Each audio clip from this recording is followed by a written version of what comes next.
विधेयक की व्याप्ति की समिति कर सकती है। विगत में कई संयुक्त समितियों ने विधेयकों में ऐसे संशोधन किए हैं। श्री किरण रिजिजू जी।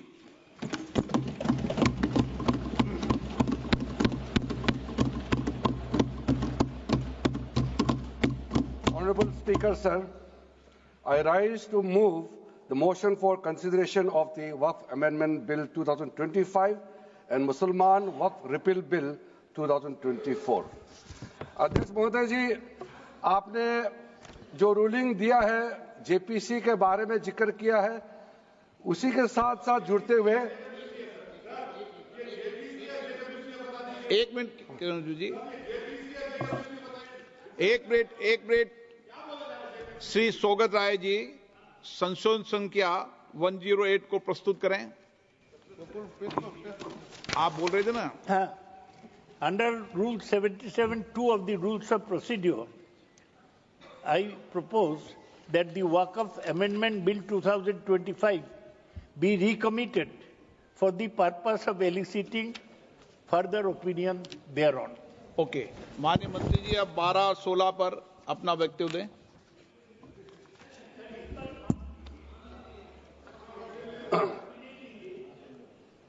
आपका जो जब मैं ओपनिंग करूंगा उसका भी जवाब आएगा और बाकी अमेंडमेंट तो आखिरी में आता ही है।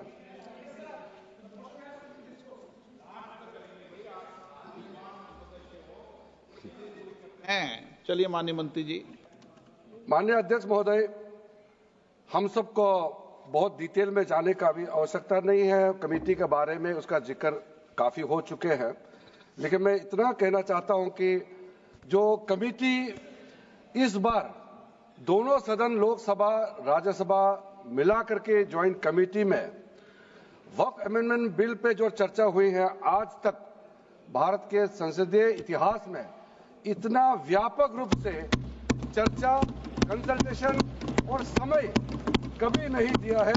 इसलिए मैं जो ज्वाइंट कमेटी में जितने मेंबर्स दोनों सदनों के लोकसभा और राज्यसभा में जो सदस्य उस कमेटी में थे, मेरे तरफ से सरकार की ओर से मैं धन्यवाद देता हूं, अभिनंदन करना चाहता हूं।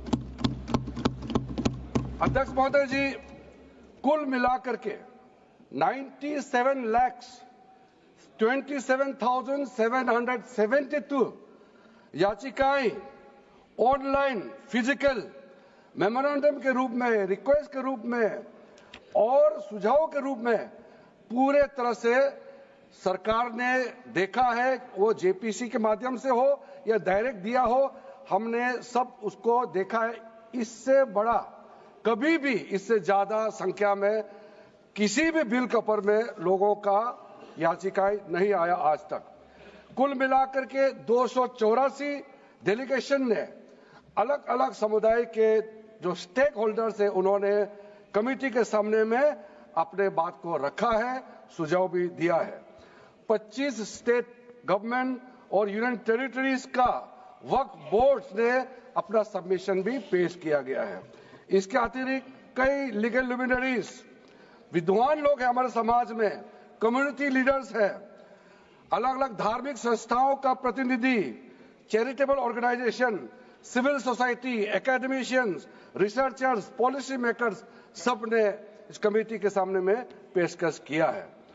उसके साथ साथ मैं कहना चाहता हूं सर, आज जब मैं जो बात रखूंगा आपके सामने में, पिछली बार जब हमने ये प्रस्तुत किए थे बिल को इस सदन में, तब भी मैंने कई बातें बताई थी। आज मैं उसको नहीं दोहराते हुए कुछ बातें मैं जोड़ूंगा और मुझे अपना बात रखने के बाद सिर्फ उम्मीद ही नहीं, पूरा यकीन है कि जो लोग इस बिल को विरोध कर रहे थे, वो हृदय में भी बदलाव होगा। पॉजिटिव सोच के साथ इस बिल में सब समर्थन करेंगे, ये मैं विश्वास के साथ आगे अपना बात रखना चाहता हूं। क्योंकि मैं पॉजिटिव नोट से बात रखना चाहता हूं, तो इसलिए एक मेरे जो मन की बात है मैं कहना चाहता हूं, तो इससे अच्छा संदेश जाए। किसी के बात कोई, अध्यक्ष महोदय, किसी की बात कोई बदगुमा ना समझे, इस जमीन का दर्द कभी आसमान ना समझेगा।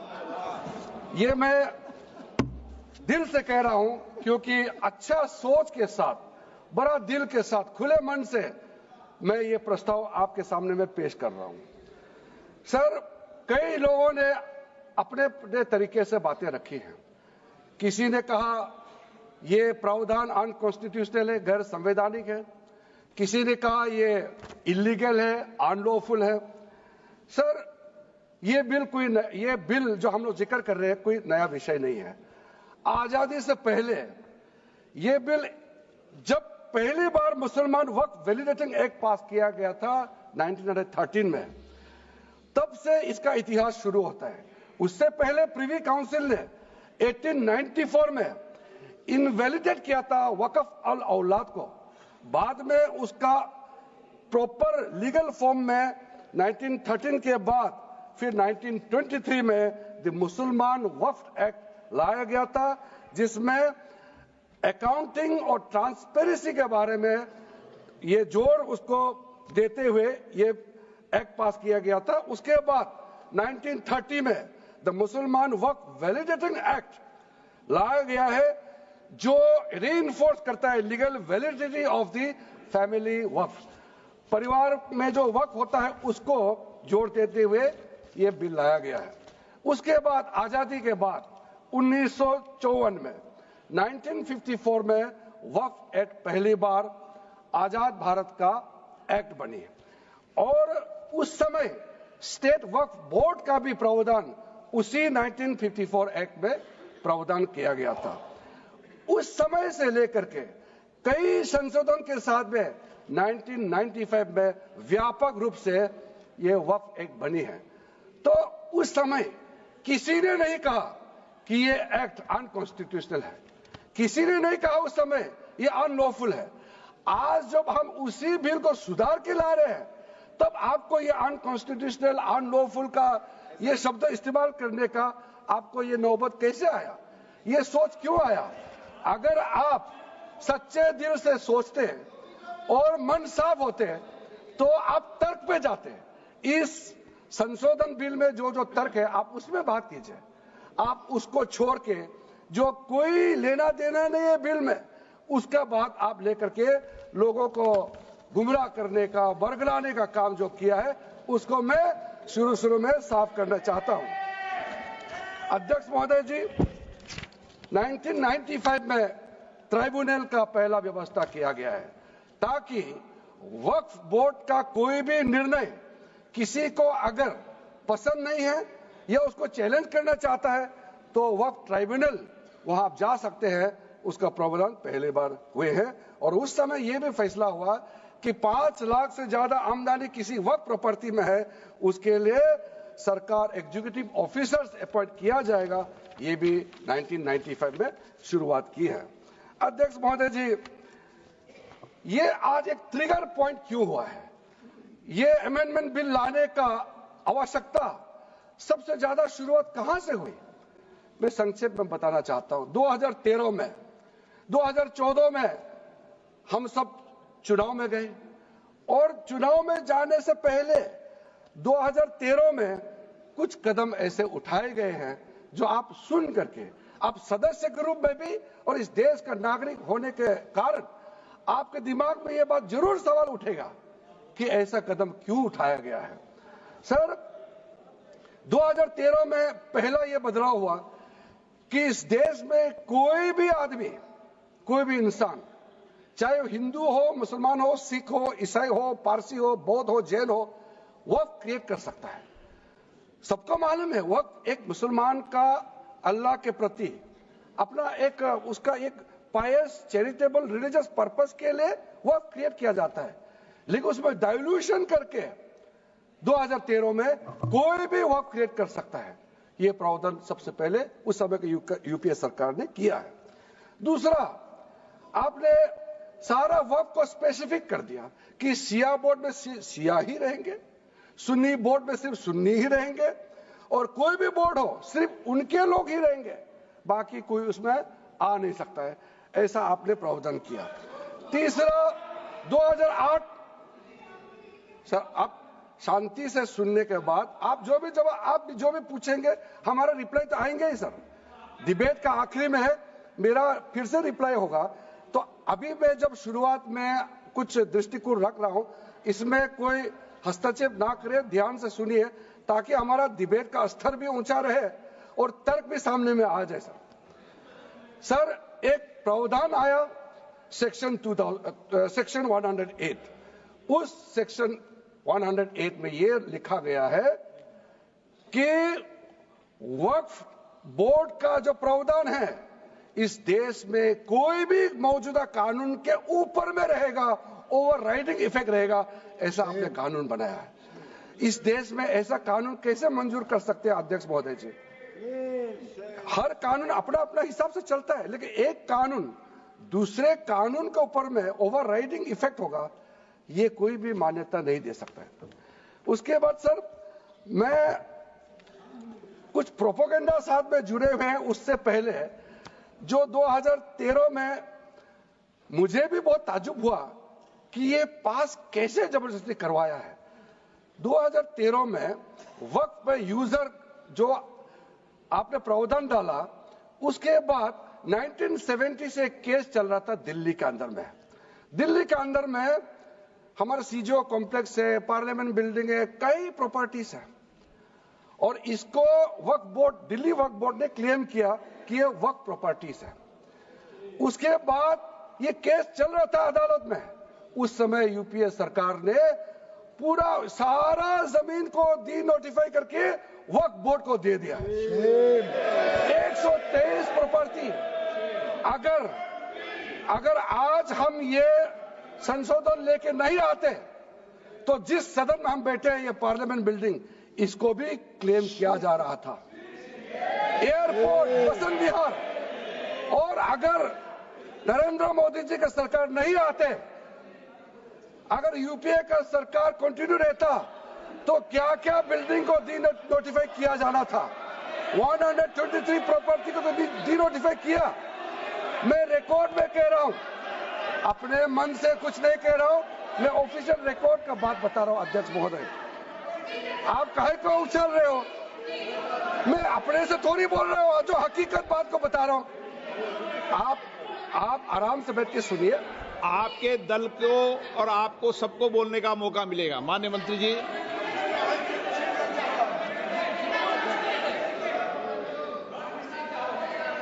सर मैं फिर से कह रहा हूं, मैं एक शब्द अपने ओर से नहीं कह रहा हूं, जो घटना है, जो हकीकत है, यही कह रहा हूं। इसमें इनको इसमें इतना उछालने का, उत्तेजित होने का कोई मतलब ही नहीं है सर। अध्यक्ष महोदय,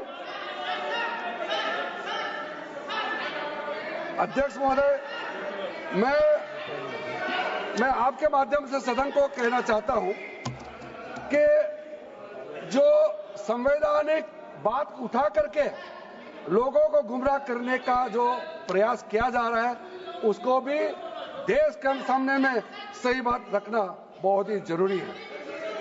एक बात बार बार इन लोगों ने कहा गया है कि ये जो वक्फ अमेंडमेंट बिल है, ये आर्टिकल 25, आर्टिकल 26, आर्टिकल 30 का उल्लंघन करता है करके इन्होंने इल्जाम लगाया। पढ़ चुका हूं, आप पढ़ लो। कभी भी डिबेट के बीच में पॉइंट ऑफ ऑर्डर नहीं होता है, व्यवस्था दे दिए, आप उठाना कभी। माननीय मंत्री जी बोलिए। अध्यक्ष महोदय, दूसरा विषय इन्होंने समानता का बात उठाया। आर्टिकल 14 का इक्वालिटी को लेकर के उन्होंने सवाल उठाया, उसका भी मैं जवाब देना चाहता हूं। अध्यक्ष महोदय, ये कोई तरीका नहीं है। माननीय अध्यक्ष की व्यवस्था अंतिम व्यवस्था होती है। बोलिए मंत्री जी, आप बोलते जाओ। अध्यक्ष महोदय, क्योंकि मेरा कान खुला हुआ है तो ये डिस्टर्ब हो रहा है मुझे। मैं अभी ये पेन की बात करता हूं। अध्यक्ष महोदय, ये वक्फ बोर्ड का जो काम है, ये बेसिकली वक्फ प्रॉपर्टी को जो संभालने वाले मुतावली, और जो वक्फ प्रॉपर्टी को व्यवस्था करते हैं उसको संचालित करने के लिए ये गवर्नेंस का, सुपरविजन का एक प्रावधान है।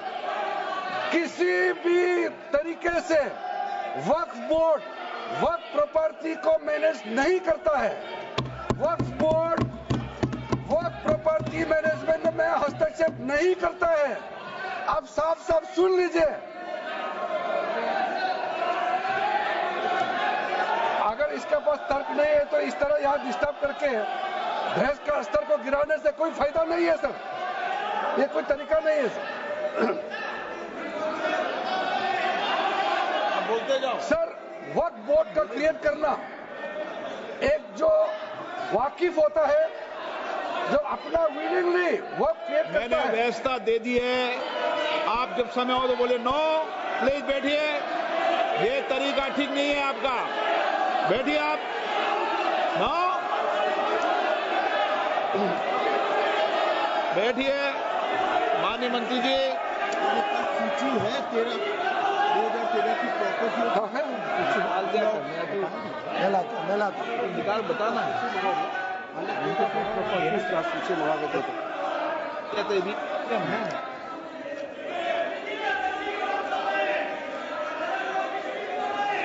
अध्यक्ष महोदय, सबको बोलने का मौका मिलने वाले हैं, तो कम से कम बात को शांति से सुनने के बाद आप अपना बात रखिए।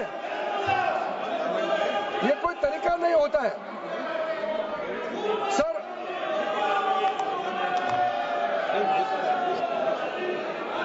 अध्यक्ष महोदय,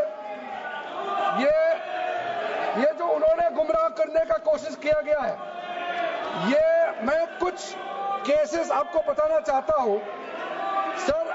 आप देखिए आर्टिकल 25(1) क्या कहता है, संविधान का अनुच्छेद आर्टिकल 25(1) कहता है, subject to public order, morality and health and to the other provisions of this part, all the persons are equally entitled to freedom of conscience and the right freely to profess, practice and propagate religion। Sir, government किसी भी धार्मिक व्यवस्था को, किसी भी religious institution, कोई धार्मिक काम में हस्तक्षेप करने नहीं जा रहा है, ना ही वक्फ बोर्ड किसी धार्मिक स्थल का व्यवस्था में कोई भी तरीके से हाथ डालने का प्रावधान है, बिल्कुल नहीं है सर। आप अगर हम कोई नमाज, सर ये क्या झूठ बोल रहे हैं, ये कॉन्स्टिट्यूशन, हम कॉन्स्टिट्यूशन का प्रावधान पढ़ रहे हैं फिर भी झूठ बोल रहे हैं, ये कॉन्स्टिट्यूशन को नहीं मानते हैं सर। किसी मस्जिद का मैनेजमेंट को हम हस्तक्षेप करने का कोई इसमें प्रावधान नहीं लिया जा रहा है। एक मिनट माननीय सदस्य, आप भारत की संसद में बैठे हो, गरिमा मर्यादा बनाए रखो, बैठे बैठे टिप्पणी मत करो। हाँ, आपको जब मौका मिलेगा आप अपनी बात कहना, बैठे बैठे टिप्पणी नहीं कर सकते, ये संसद की मर्यादा नहीं है, ऐसे नहीं चलेगा सदन। सदन व्यवस्था नियम से चलेगा। किसी भी व्यक्ति को बैठे बैठे कोई भी सदस्य जो बोल रहा हो उसके बीच में टिप्पणी करने का अधिकार नहीं है। माननीय मंत्री जी। अध्यक्ष महोदय जी, ये वक्फ बोर्ड का जो प्रावधान किसी मस्जिद, किसी मंदिर, किसी धार्मिक स्थल का व्यवस्था का कोई लेना देना नहीं है, ये सिंपली एक प्रॉपर्टी का मैनेजमेंट का विषय है। ये कोई मुसलमान अपना ज़कात देता है, फितरा देता है, उसको हम पूछने वाला कौन होते हैं? ये आपका धार्मिक भावना से जुड़े हुए चीज है, उसमें सरकार का कोई लेना देना नहीं है। लेकिन ये वक्फ प्रॉपर्टी का मामला है, लेकिन वक्फ प्रॉपर्टी का मैनेजमेंट करता है, मुतवल्लिज करता है। ये आपको इतना बेसिक ये फर्क जो है अगर समझ में नहीं आते या जानबूझ करके आप नहीं समझना चाहते हैं तो मेरा पास इसका कोई इलाज नहीं है। अध्यक्ष महोदय जी, ये आपके माध्यम से मैं फिर से कहना चाहता हूं कि ये सर क्या ये ऐसा बहस नहीं होता है जी। आप लोग का तर्क रखने का समय में बोलिए, ये बीच में कमेंट पास करने से सर हमारा पॉइंट का फ्लो भी बिगड़ता है और आवाज में ठीक नहीं हो, अब आवाज में ठीक से नहीं जाएगा। आप क्या चीज को जवाब देंगे सर इसमें मैं कई ऐसे केसेस है जिसको मैं रेफर कर सकता हूं, लेकिन सदन में 3 केसेस का मैं रेफर करूंगा तो दूध का दूध पानी का पानी हो जाएगा कि ये धार्मिक व्यवस्था से कोई लेना देना नहीं है। आपको मैं पहला एग्जांपल देना चाहता हूं, सैयद फजल पकुया तंगल वर्सेस यूनियन ऑफ इंडिया। इसमें क्या केरला हाईकोर्ट का फैसला है। केरला हाईकोर्ट ने कहा the Waqf board is a statutory body, pure and simple, it is not a representative body of the Muslim community. यह हाईकोर्ट का ऑर्डर है। उसके बाद इलाहाबाद हाईकोर्ट का ऑर्डर भी सुन लीजिए, Hafiz Mohammad Zafar Ahmad versus UP central Sunni board of Waqf का जजमेंट सुन लीजिए। A mutawalli's right is purely a right of management of the property and is not a proprietary right. The duties of a mutawalli are purely of a secular character. His duties are not of a religious character. इतना clear cut ruling है। तीसरा, तिलकायत श्री गोविंद लाल जी महाराज versus state of Rajasthan. इसमें high court ने क्या कहा, supreme court ने क्या कहा, right to manage the properties of the temple.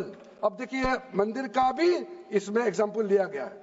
Right to manage the properties of the temple is purely a secular matter and can not be regarded as a religious practice. Properties of temple नहीं, temple का जो property है। उसी प्रकार से आप बार बार कहना कि मुसलमानों का अधिकार में गैर मुसलमान कैसे आ रहा है, ये तर्क ही नहीं बनता है। आप ये आज से ये बात बोलने के लिए बंद कीजिए। सर 2013 में जो काम किए गए हैं उसमें मैं एक चीज जिक्र करना चाहता हूं। इलेक्शन आने वाला था, बहुत ही कम दिन बच गए थे, इलेक्शन कोड ऑफ कॉन्डक्ट लगने ही वाला था। हम सबको मालूम है अप्रैल और मई में चुनाव हुआ था। 5 मार्च 2014 को उस समय के यूपीए सरकार ने 123 प्राइम प्रॉपर्टीज को जो housing and urban development ministry के तहत आता है उसको आपने दिल्ली वक्फ बोर्ड को ट्रांसफर कर दिया। क्या जरूरत था? कुछ दिन बाकी था चुनाव होने के लिए, आप इंतजार तो करते। आपने सोचा ये करके वोट मिलेंगे, लेकिन आप तो चुनाव तो हार गए, तो फायदा क्या हुआ? ऐसा काम करने से वोट नहीं मिलता है। इसलिए लोग इंटेलिजेंट है, हमारे देश के लोग समझदार है, इसलिए वोट बैंक का राजनीति के बिना हम अच्छे सोच के साथ में आज इस सदन में फिर से आए हैं। कुछ एनोमलीज है इस बिल में, तो इसको बदलना जरूरी था। मैंने एक पहले भी इसका जिक्र किया था कि आपने कहा कोई भी हिंदुस्तानी, कोई भी भारतीय वक्फ क्रिएट कर सकता है। वो 95 में ऐसा नहीं था, आपने 13 में बदलाव किया, उसको हमने फिर से 1995 का प्रावधान को फिर से रिवाइव करते हुए ये हमने जोड़ा है कि वक्फ वही क्रिएट कर सकता है जो मिनिमम 5 साल इस्लाम को प्रैक्टिस करता है। बहुत साफ साफ शब्दों में प्रावधान रखा है। सर, जो वक्फ बोर्ड बने हैं हम उसको बहुत ही सेकुलर इंक्लूसिव बनाना चाहते हैं। आपका पुराना प्रावधान को हटा करके अब हमने कहा है कि वक्फ बोर्ड में शिया भी रहेंगे, सुन्नी भी रहेंगे, बोहरास भी रहेंगे, आगा कानिस भी रहेंगे, मुसलमानों में जो बैकवर्ड है, पिछड़े लोग हैं वो भी रहेंगे, और साथ साथ में महिला भी रहेंगे और एक्सपर्ट नॉन मुस्लिम भी रहने का प्रावधान रखा गया है। सब स्वागत करना चाहिए, इसको किसी को आपत्ति होने का कोई जरूरत नहीं है। उसके बाद सर मैं थोड़ा सा इसको विस्तार करके बताना चाहता हूं। मेरा ही खुद का एग्जांपल मैं देता हूं। मान लो मैं मुस्लिम नहीं हूं, लेकिन मैं माइनॉरिटी अफेयर्स मिनिस्टर हूं, तो मैं सेंट्रल वक्फ काउंसिल का चेयरमैन होता है। तो मेरे होने के बावजूद उसके बाद टोटल 4 नॉन मुस्लिम हो सकता है वक्फ काउंसिल में मेंबर, और उसमें मैक्सिमम 4 नॉन मुस्लिम के साथ साथ में 2 महिला कंपलसरी है। 2 महिला होना ही चाहिए सर। उसके बाद सर स्टेट अभी आप पूरा वक्फ बोर्ड देख लीजिए, महिला कहाँ है? महिला को भी रखा ही नहीं है, वो सिर्फ बातें करते हैं। सर 22 सर मैं स्पेसिफिक बताना चाहता हूं। सेंट्रल वक्फ काउंसिल में टोटल 22 मेंबर्स में 4 नॉन मुस्लिम से ज्यादा मेंबर नहीं हो सकते हैं। एक्स ऑफिशियो के पद को मिला करके 3 मेंबर ऑफ पार्लियामेंट होगा। मेंबर ऑफ पार्लियामेंट तो किसी धर्म का हो सकता है। जब इलेक्शन करते हैं तो कोई भी धर्म का मेंबर ऑफ पार्लियामेंट या एमएलए बन सकते हैं।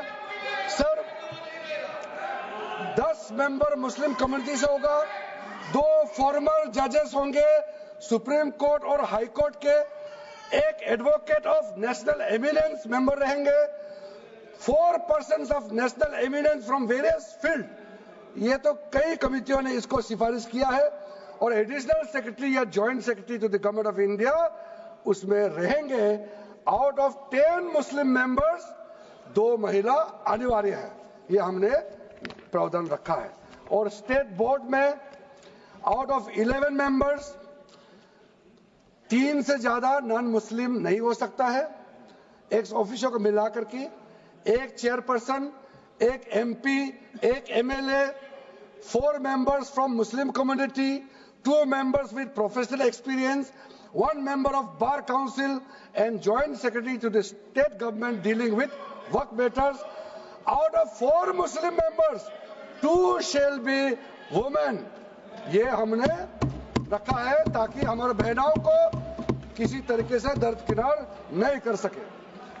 वक्फ एक्ट सर हमने जो नया प्रावधान रखा है उसमें जितना भी जो आर्बिट्रेरी प्रोविजन जो जरूरी नहीं था उसको हमने सामान्य रूप से देश में और जितना कानून है उसको मिलाते हुए मुख्य रूप से ट्रांसपेरेंसी इन वक्फ मैनेजमेंट, सर्वे को अपडेट करने के लिए जो पहले इनसफिशिएंट प्रोविजन था, इसमें वक्फ लैंड रिकॉर्ड्स वगैरह में महिलाओं का इनहेरिटेंस राइट्स, बच्चों का राइट, और साथ साथ में कई हजारों केसेस पेंडिंग है ट्राइब्यूनल और कोर्ट्स में, उसको सेटल करने के लिए जो आज लगभग 10,000 से भी ज्यादा केसेस जो पेंडिंग था और कुछ सालों के अंदर में 13 से 30,000 केसेस पेंडिंग हो चुके हैं, उसको सरलता से सुलह करने के लिए हमने रास्ता खोजा है।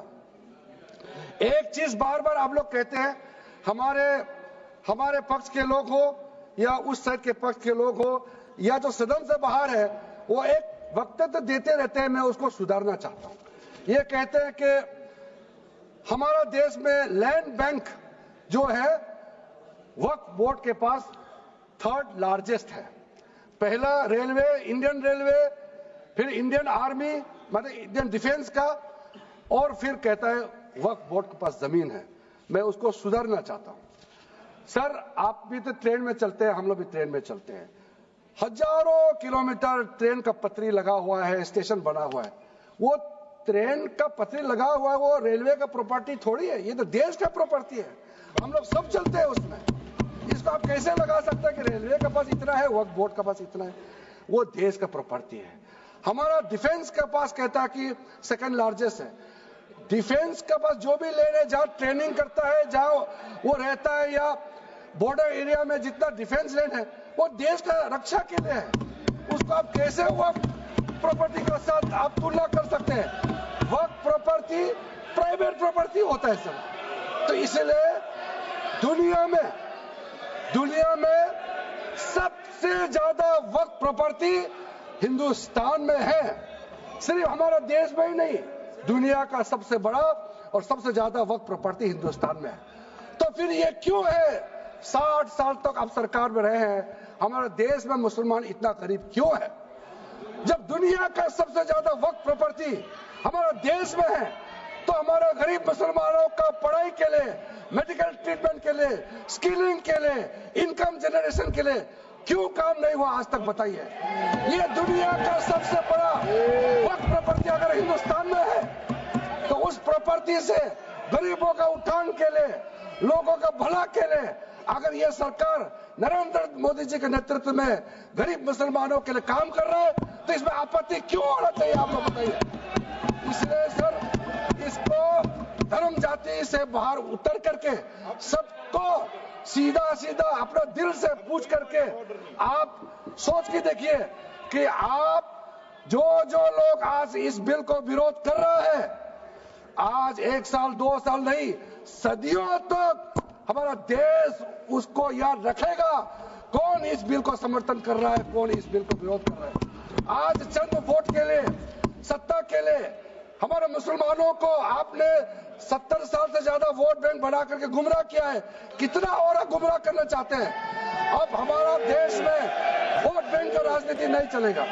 इसलिए मैं कहना चाहता हूं, जब हमारा देश में इतना वक्फ प्रॉपर्टी है, तो इसको हम बेकार में पड़ा रहने नहीं दिया जा सकता है। गरीब मुसलमानों के लिए, आम मुसलमानों के लिए इस्तेमाल करना ही पड़ेगा। उसके लिए आज के ये वक्फ संशोधन बिल जरूरत है। अध्यक्ष महोदय जी, हमारे अपने वामसी पोर्टल में, हमारे मंत्रालय के वामसी पोर्टल में हमने रिकॉर्ड देखा है। सचर कमेटी जो आपने बनाया है 2006 में, उन्होंने भी ये बारे में काफी डिटेल में जिक्र किया हुआ है। सर 2006 में 4.9 लाख वक्फ प्रॉपर्टी था और उसका इनकम कितना था मैं बता दूं आंकड़ा सर, आप कहेंगे 4.9 लाख वक्फ प्रॉपर्टी में टोटल इनकम था 163 करोड़। कौन खाते थे? 163 करोड़। और आपने 2013 में बदलाव करने के बाद आज इनकम कितना बढ़ा है वो भी मैं बता देता हूं। हो गया 166 करोड़। 3 करोड़ बढ़ा है। कैसे मंजूर कर सकता है हम लोग इस महान सदन में बैठ करके?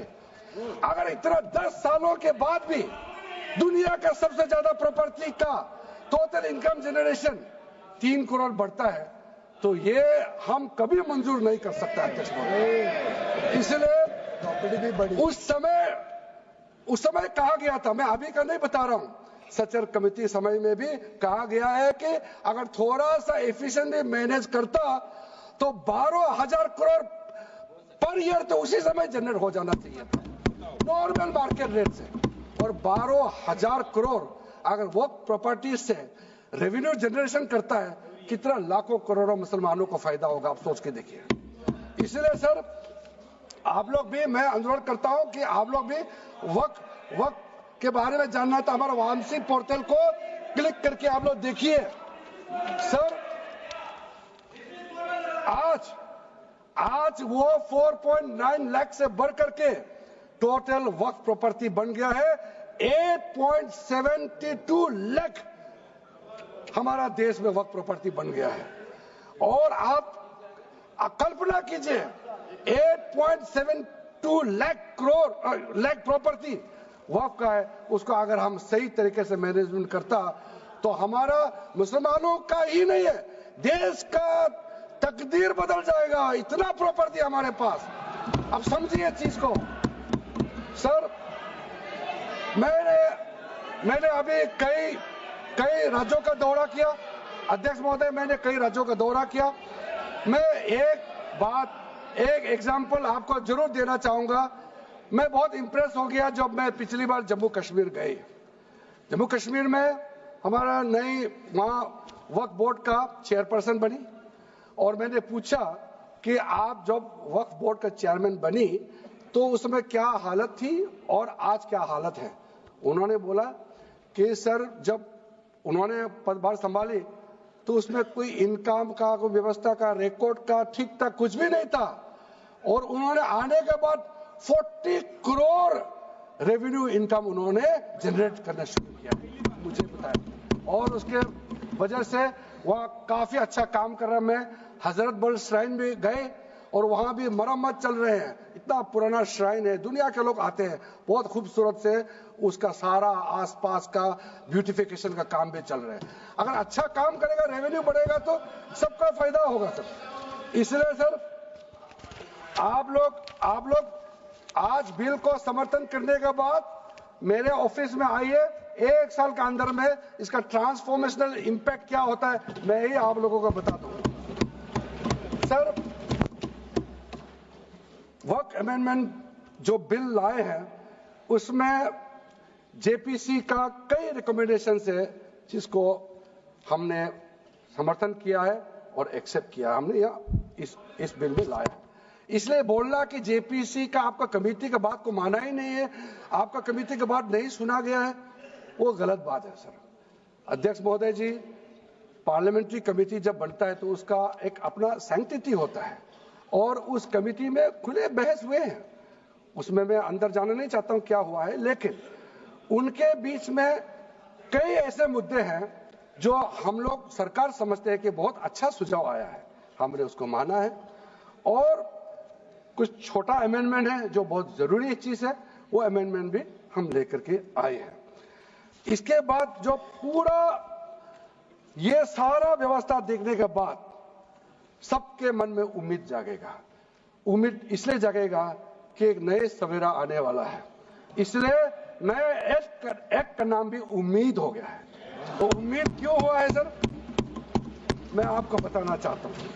ये जो unified Waqf management, empowerment, efficiency and development, full form उम्मीद है, इसका रखने का पीछे कारण है सर। ये उम्मीद क्यों है, अब ये यूनिफाइड वक्फ मैनेजमेंट पूरा रजिस्ट्रेशन से लेकर के म्यूटेशन, इंक्रोचमेंट का विषय, सर्वे, कलेक्टर का रोल, सारा विषय को मिला करके मैनेजमेंट का पूरा सिस्टम को ही बदलने के लिए हमने काम शुरू किया है। उसके बाद एम्पावरमेंट, कैसा एम्पावरमेंट होने वाला है, मैंने पहले भी जिक्र किया, मुसलमानों में भी जो शियास हैं, सुन्नीस हैं, बोरास, आकाकानीस, पसमानदा मुस्लिम्स है जिसको बैकवर्ड माना जाता है, और विशेष करके महिलाएं और बच्चों के लिए जो हमने प्रावधान रखा है, तो ये मुसलमान का कम्युनिटी के अंदर में इतना जोरदार स्वागत हो रहा है।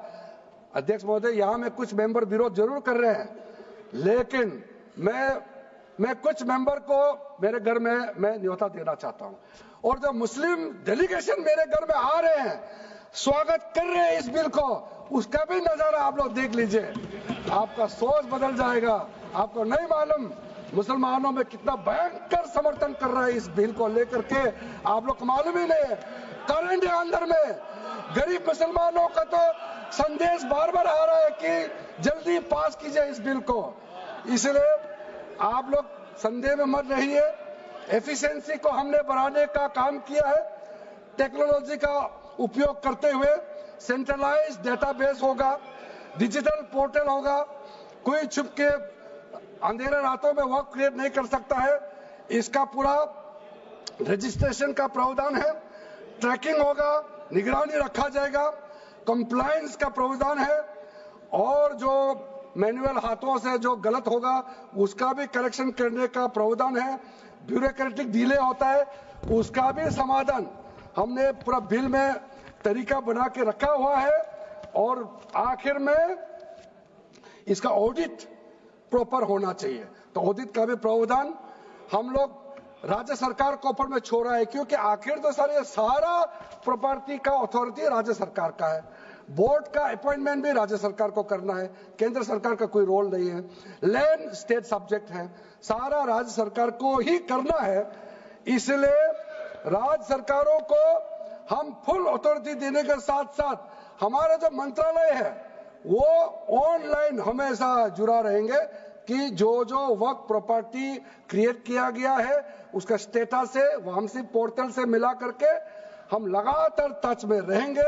इसलिए कोई इसमें ये नहीं सोचना है कि सेंट्रल गवर्नमेंट कोई एक्स्ट्रा पावर हड़पने जा रहा है क्या, बिल्कुल सोचने का नहीं है। ये टोटली स्टेट गवर्नमेंट का अधीन है और राज्य सरकारें ही इसका निगरानी में आगे काम करना है। उसके बाद सर जो पर्पस के लिए वक्फ क्रिएट किया जाता है, बेसिकली 3 पर्पस होता है, रिलीजियस, चैरिटेबल एंड पायस। उसका हो रहा है कि नहीं हो रहा है, और इनकम जनरेशन खास करके जो वेलफेयर काम है उसका हो रहा है कि नहीं हो रहा है, इसका भी इफेक्टिव गवर्नेंस का प्रावधान हमने रखा हुआ है।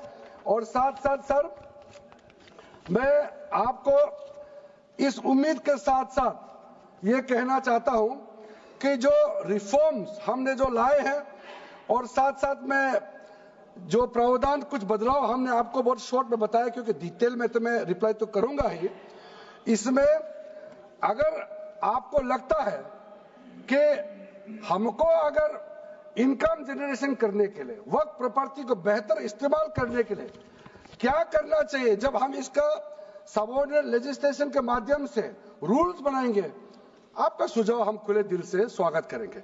क्योंकि आखिर तो प्रॉपर्टी देश का है, किसी का भी हो, उसको अगर अच्छा से चलाना है तो आप सुझाव देंगे तो हम तो पूरा वेलकम करेंगे उसमें। इसलिए आज मैं मेंबरों के साथ साथ जो कई दरगाह है, कई मस्जिद के इमाम है, कई लोग जो मुझे मिले, उन्होंने भी बहुत अच्छा सुझाव दिया है। उसको डिटेल में मैं यहाँ कहना नहीं चाहता हूँ, लेकिन हम रिकॉर्ड में रखा है, कई अच्छे अच्छे सुझाव हमारे पास आए हैं, वो भी हमने नोट करके रखा है। एक इंपॉर्टेंट पॉइंट को मैं अब आपके सामने भी रखना चाहता हूं। ये जो हमने एक डेफिनेशन में जो बदलाव लाया है, इस डेफिनेशन में बदलाव का सबसे बड़ा मतलब ये है कि मुसलमानों में भी जो वक्फ के अंदर में अपना प्रॉपर्टी, वक्फ प्रॉपर्टी इस वक्फ बोर्ड के प्रावधान से गवर्न करना चाहते हैं, मोस्ट वेलकम है।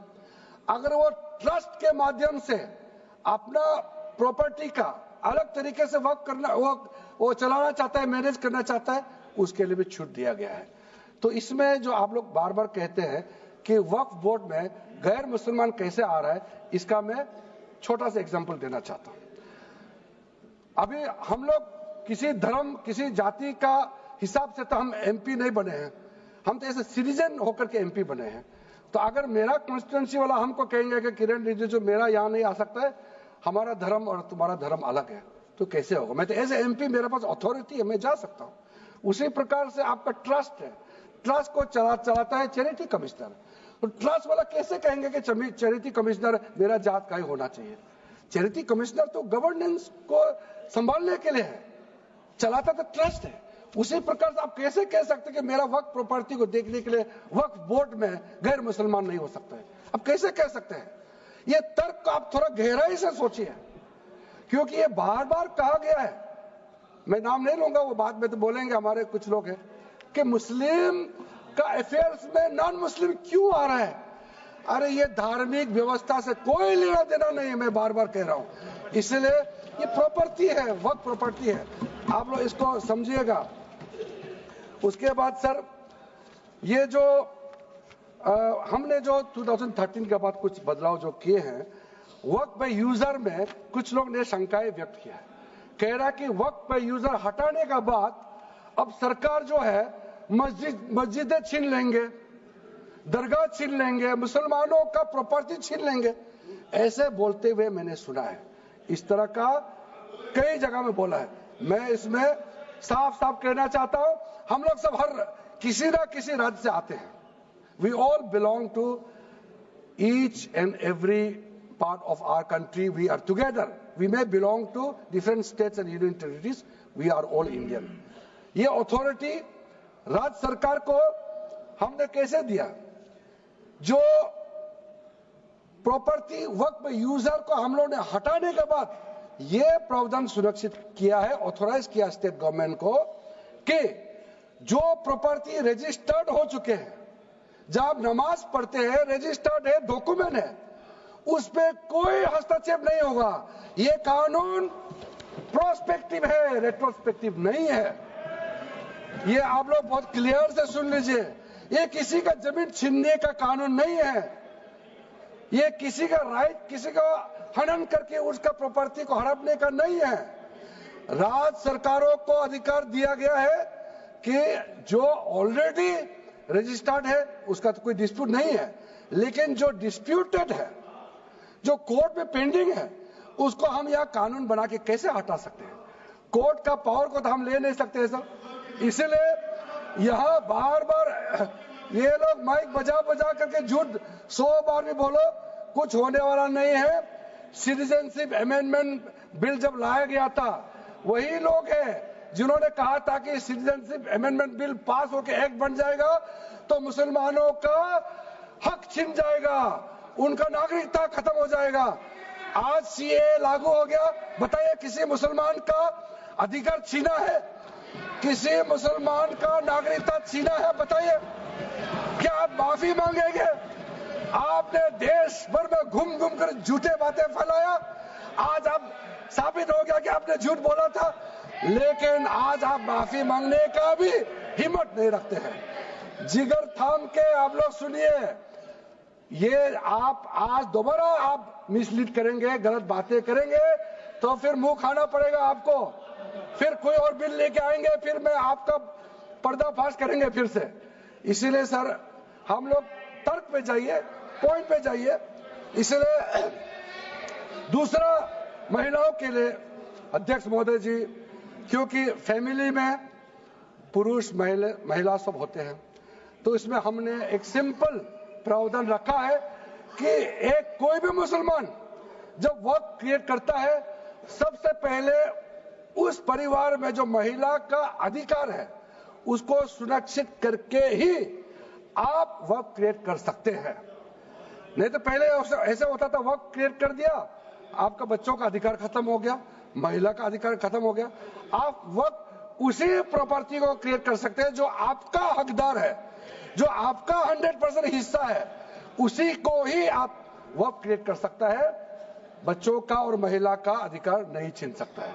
ये बहुत बड़ा रिफॉर्म है। मुसलमानों में अगर वो चाहते हैं कि महिला आगे ना बढ़े तो ये लोग तो इसको विरोध करेंगे ही, लेकिन जो थोड़ा प्रोग्रेसिव सोचने वाले, जो थोड़ा बारीकी से अगर सोचेंगे तो कितना गलत बात है कि समाज में महिलाओं को दबाने का काम करते हैं और यहाँ जोर जोर से बोलते हैं।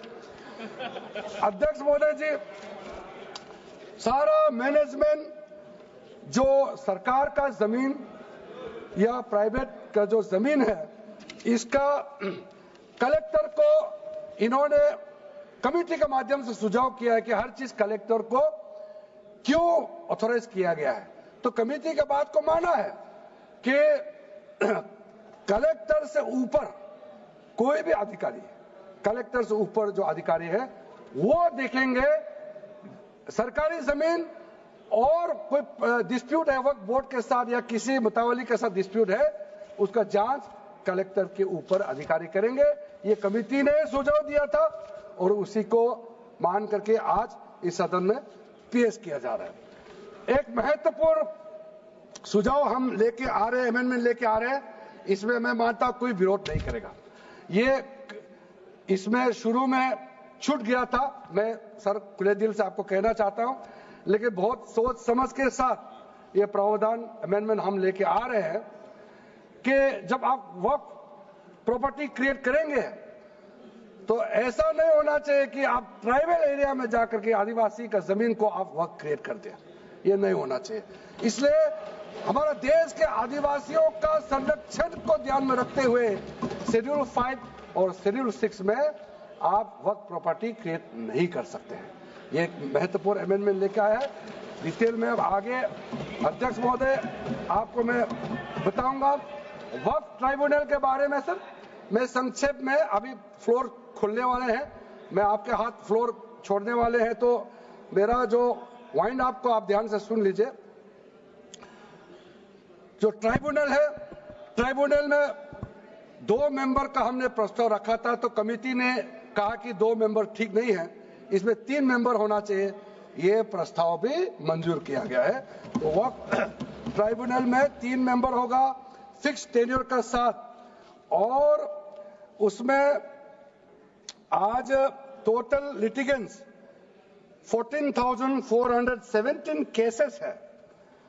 आप सोच के देखिए, तो ट्राइब्यूनल में जल्दी जल्दी केस डिस्पोज हो, 3 मेंबर्स का ट्राइब्यूनल बनाया गया है। उसके बाद में उसका टेन्योर को फिक्स किया गया है। उसके बाद में जो एक बहुत स्ट्रिंजेंट प्रोविजन था, पहले ऑटोमेटिक अपील करने का राइट नहीं था, स्पेशल रिव्यू पिटीशन ही कर सकते थे ट्राइब्यूनल के ऑर्डर के बाद। तो आज हमने एक अच्छा सोच के साथ खुला मन से ये कहा है कि अब अगर आप वक्फ बोर्ड का निर्णय से खुश नहीं है, वक्फ ट्राइब्यूनल का निर्णय से खुश नहीं है, तो आप अदालत जा सकते हैं। ये रास्ता भी हमने खोल दिया है। उसके बाद सर कंट्रीब्यूशन, एनुअल कंट्रीब्यूशन, ये भी आपका ही सुझाव था कमेटी वालों का कि जो कंट्रीब्यूशन देते हैं वक्फ बोर्ड मुतावली जो देते हैं उसको घटाना चाहिए, तो उसको 7% से 5% घटा दिया है, ताकि ज्यादा पैसा आप चैरिटेबल पर्पस के लिए खर्चा कर सके। तो अच्छा, जो प्रॉपर्टी मैनेज करता है वो तो सरकार को शाबाशी देंगे। उसके बाद एक बहुत ही महत्वपूर्ण प्रावधान है जो हमको रखना पड़ा, आपने लॉ ऑफ लिमिटेशन को इस वक्फ बोर्ड का प्रावधान से हटा दिया था, इसको हमने लगाया है। तो अब तो मालूम है the limitation act of 1963 will now apply to the work property claims from the date of commencement of this act, aiming to reduce prolonged litigation। ये बहुत बड़ा मैं मानता हूं एक कदम उठाया है। और जो सेक्शन 40 सबसे ड्रैकोनियन प्रोविजन इस एक्ट में था, तो सेक्शन 40 था। सेक्शन 40 के तहत वक्फ बोर्ड, आप लोग बार बार कहते हैं ना, ये ऐसा नहीं है, ऐसा ही है। सेक्शन 40 में किसी भी जमीन को आप वक्फ प्रॉपर्टी डिक्लेयर कर देता था, वो प्रॉपर्टी को हमने हटा दिया है। वो कोई भी जमीन को वक्फ प्रॉपर्टी डिक्लेयर करके फिर किसी गरीब के लिए नहीं करना है। वो लोग, कुछ लोग, चंद लोग अपने के लिए, अपने फायदा के लिए इस्तेमाल करते हैं। ओवैसी मैं तो नाम नहीं लूंगा, लेकिन सर ये प्रावधान को इतना मिसयूज हुआ, इसलिए तो इतना लाखों प्रॉपर्टी का संख्या बढ़ गई। अब किसी प्रॉपर्टी को कैसे आप क्लेम कर सकते हैं? इसलिए इस सेक्शन 40 की वजह से, अध्यक्ष महोदय जी, इस सेक्शन 40 की वजह से कई मुद्दे इस देश में आया है। आज पूरा हमारा देश का क्रिश्चियन कम्युनिटी, जो कैथोलिक चर्च काउंसिल के लोग, भारत चर्च ग्रुप के लोग, केरला में हो या देश भर में, आज पुकार के क्यों कह रहा है कि वक्त संशोधन बिल जल्दी पारित होना चाहिए। वो इसलिए कि सेक्शन 40 का मिसयूज होता था। सर आप सोचिए, केरला का एमपी, तमिलनाडु का एमपी लोग तो सोचिए, अगर आपने गलती से इस बिल का विरोध कर दिया तो आप क्या विरोध झेलना पड़ेगा बाहर में, आप कल्पना कीजिएगा। अभी से आप सोचिए, मैंने पिछली बार भी बताया सुरेंद्रेश्वर टेम्पल के बारे में, तो आपको बताया जब बाकी कोई धर्म ही नहीं था तब ये सुरेंद्रेश्वर टेम्पल था। तिरुचेंथुराई विलेज तमिलनाडु में, उसको वक्त डिक्लेयर करने के बाद कर्नाटका में तो हजारों एकड़ का इशू है। फिर सर हरियाणा में जतलाना विलेज, यमुनानगर में सिख गुरुद्वारा का जो जमीन है, कभी वहां मस्जिद भी नहीं था, कभी वहां मुस्लिम का सेटलमेंट का भी रिकॉर्ड नहीं था, उसको भी वक्फ डिक्लेयर कर दिया था। उसी प्रकार से केरला का मनम्बम का जो इशू है, वो तो अभी सब जान ही रहा है कि 600 क्रिश्चियन फैमिलीज का जो जमीन को वक्फ बोर्ड ने वक्फ डिक्लेयर कर दिया, चर्च का भी कर दिया, और आगे जाने का रास्ता भी बंद कर दिया था। अगर हम ये बिल पारित कर दिया, उसका अपना जमीन वापस मिल जाएंगे गरीबों का, किसानों का। ऐसा चीजों में आप लोग समर्थन करना चाहिए। मैं तो मानता हूं कि अभी भी देर नहीं हुआ, अभी भी आप जिद पे राजनीतिकरण करके आप अड़े रहे, आप मुश्किल में फंसने वाले हैं। विशेष करके हमारे कांग्रेस वालों को मैं कहना चाहता हूं, और बाकी हमारे साथी दल है कांग्रेस के झांसे में ना आए, आपको भी डुबा देंगे ये लोग। इस बिल को विरोध करके बहुत बड़ा नुकसान होने वाला है। आप ध्यान से सुनिए अध्यक्ष महोदय। इसलिए अंत में सर, क्योंकि मैंने कहा है कि मैं आखिरी में जवाब दूंगा, तो हम लोग आगे भी इस पार्लियामेंट को भी वक्त डिक्लेयर ना कर दे, हम लोग आराम से भविष्य के लिए और अच्छा काम करें। मैंने पॉजिटिव बात में अपना बात को रखा है। अंत में मैं अपील करके अपना बात को समाप्त करना चाहता हूं। इसी लाइन के साथ मेरी हिम्मत को तो सराहो। देखिए मैं कितना हिम्मत के साथ बोल रहा हूं। मेरे हिम्मत को तो सराहो, मेरे हमराही बनो। मैंने एक शम्मा जलाई है हवाओं के खिलाफ। आप लोग जब इस बिल को समर्थन करेंगे, हमारे वरिष्ठ नेता सब सदन में बैठे हम लोग सुन रहे हैं, मैं अपने आप को बहुत भाग्यवान मानता हूं, मैं भाग्यशाली हूं। प्रधानमंत्री नरेंद्र मोदी जी ने मेरे जैसे एक साधारण सदस्य को इतना पुण्य काम करने का मौका दिया है, इस बिल को यहां रखने का मौका दिया है। करोड़ों करोड़ों गरीब मुसलमान बहने दुआ देने वाला है। दुआ में अकेला क्यों लूं, ये दुआ आप भी लेना चाहिए। इस बिल को समर्थन कीजिए, ये मेरा अनुरोध है अध्यक्ष महोदय।